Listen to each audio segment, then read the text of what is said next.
당시미 류희림 위원장의 가족을 동원한 청부 민원은 윤석열 정권의 추악한 민낯을 보여주고 있는 사건입니다. 그런데 가면 갈수록 점입가경입니다. 오늘 새로운 사실을 하나 더 공개하겠습니다. 류희림 위원장은 어제 본인 명의의 보도자료라고 하면서 공개적으로 관련 내용에 대해서 반박 자료를 낸 적이 있습니다.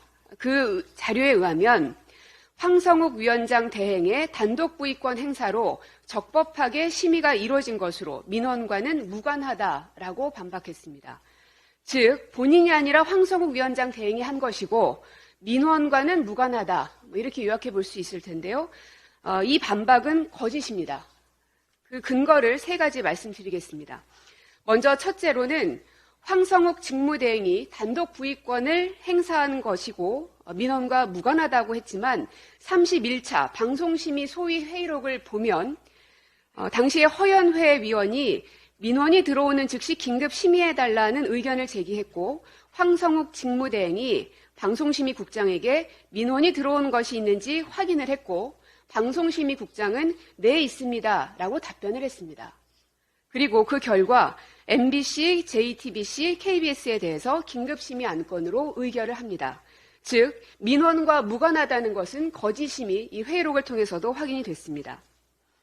둘째, 류희림 위원장은 내가 한 게 아니라 황성욱 직무대행이 한 것이다라는 걸 강조하고 싶었던 것 같습니다. 하지만 그 다음 회의차인 방송심의 소위 32차 회의록을 보면 이 또한 거짓입니다. 이 자리에는 류희림 위원장이 참석했음은 물론이려니와 이 건은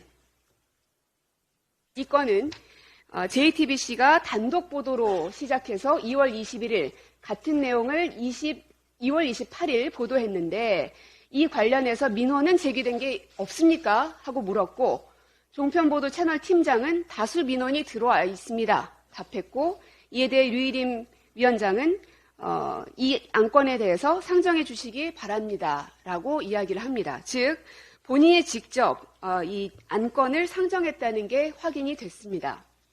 근데 더 충격적인 건 세 번째입니다. 뭐냐 하면 황성욱 직무대행이 31차 회의에서 했을 때에는 3월 7일자에 대해서만 긴급심의 안건을 의결을 했습니다. 그런데 이유를 알 수 없게 류희림 위원장은 이 회의에서 2월 21일자와 2월 28일자 것도 긴급심의 안건으로 해야 한다고 추가 상정을 요구합니다. 그리고 실제로 지시가 내려지고 심의에 들어갑니다. 근데 충격은 바로 이 2월 21일, 2월 28일 이 근거가 되고 있는 이 민원 누가 넣었는지 아십니까? 바로 문제가 되고 있는 류희림 위원장의 아들과 동생 등입니다. 막장 드라마를 보는 것 같습니다. 파렴치한 행각을 하면서도 부끄러움을 모르는 모습을 보면서 경악을 금할 수가 없습니다. 류희림 위원장은 코너에 몰린 사람처럼 난사를 하고 있는 것 같은데요. 정리를 해서 말씀드리면 가족을 동원해서 청부 민원을 넣고 자신이 회피하지 않고 심의를 했기 때문에 이는 이해충돌방지법을 위반한 것입니다. 여기에 대한 고발을 진행한다는 건 이미 말씀드린 바 있고요. 하지만 오늘로써 공개적인 보도자료를 통해서 허위사실을 유포했기 때문에 허위사실 유포 또한 추가로 고발될 예정이라는 점 말씀드립니다. 그리고 한 가지 더, 현재 류희림 위원장은 공익신고자를 특별 감사하겠다고 겁박까지 하고 있는데요. 만약 위원장 직권으로 해당 내용을 지시하는 순간 직권남용으로 또 하나의 고발사항이 추가될 거라는 점도 명심하시기 바랍니다.